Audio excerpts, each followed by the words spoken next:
مالکند ضلع کې د ناقصه خوراکونو له کبله ګڼ شمېر ناروغۍ خورې شوي دي. وجه دا ده چې د هوټل مالکان د پیسې پیدا کولو لپاره د انساني ژوند سره لوبې کوي. که یو خوا باسي خوراکونه په ډاګه خرڅېږي نو بل اړخ ته د صفایۍ هم څه قسمه آثار په نظر نه راځي.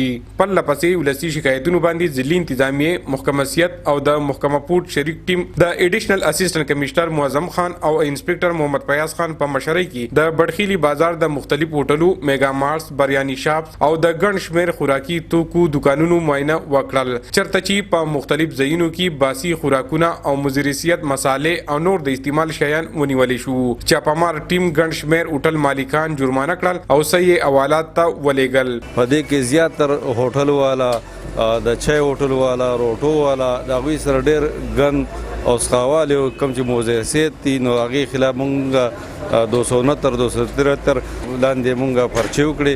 نو مونږ د یو جوائنټ د ټیم ورک دی دا مونږ خپل ورجو دي سره دغه کوو. مونږ مختلف د نوعیت جرمانې کوو.